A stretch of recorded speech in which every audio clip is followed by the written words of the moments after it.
not the stock market. Just a plain FDIC-insured high-yield savings account. Pi Bank offers 4.6%.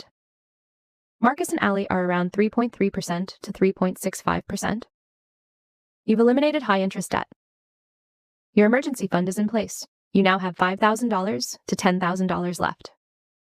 This is where real wealth building begins. First priority, fully fund a Roth IRA for 2026. The limit will likely be between $7,000 and $7,500. Check the IRS website for the exact inflation-adjusted number. If you're under 50 and below the income cap, you can contribute the maximum. This is one of the most powerful financial moves available. Why? Everything that grows inside a Roth IRA is permanently tax-free. Not tax-deferred, tax-free. If you're 25 and invest $7,500, earning 10% annually, by age 65, it grows to roughly $339,000. About $331,500 of that is gains, and you owe zero taxes on it. In a taxable brokerage account, you'd likely pay $50,000 to $65,000 in capital gains taxes. You're paying today's tax rate on the seed and getting the entire tree tax-free later. You've opened the Roth and funded it. Now you're staring at the balance.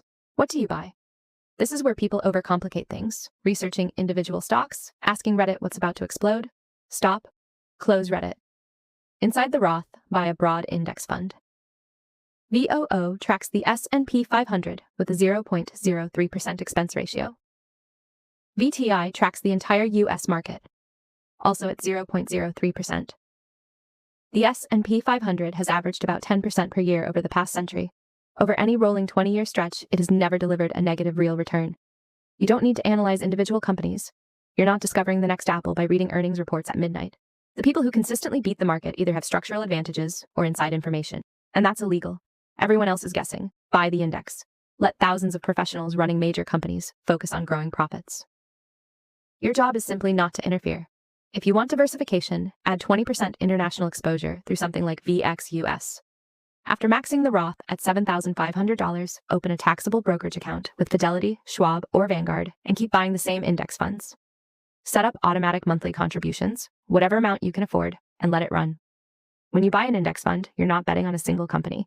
You're investing in a system that has worked for decades. When you buy VOO, you're backing the long-term growth of the U.S. economy. Individual companies fail, entire industries disappear. The overall market has always recovered and reached new highs. Now look at compounding. Invest $20,000 at 10% annually. 10 years, $51,875. 20 years, $134,550.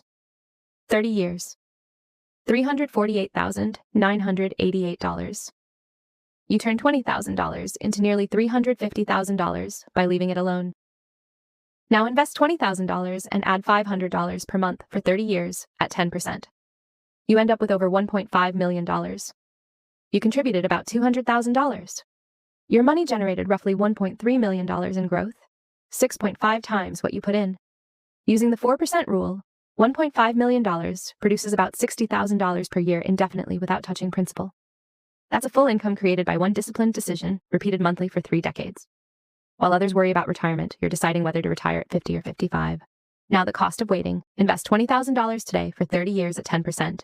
$348,988. Wait 5 years, and then invest the same $20,000 for 25 years, $216,694. That 5-year delay costs you $132,294. That's not just money. It's over 4 years of additional work later in life. Procrastination doesn't just cost dollars, it costs time. And here's what usually happens after seeing compounding charts. People start looking for ways to boost returns. Stop. This is where people sabotage themselves. They see markets near all-time highs and assume a crash is coming, so they wait. Markets spend most of their time near highs because they trend upward. If you only invest when prices aren't near highs, you'll mostly stay in cash. There's research on this. The worst market timer in history, someone who invested $2,000 per year into the S&P 500, but always right before major crashes from 1970 to 2013, still ended up with over $1.1 million. Even terrible timing works if you stay invested long enough. Meanwhile, the person waiting for the perfect entry point ends up with nothing. Time in the market beats timing the market. What not to do. Do not try to time the market. JP Morgan found that $10,000 invested from 1993 to 2013 grew to $97,700. Miss just the 10 best days over those 20 years, and it drops to $49,000.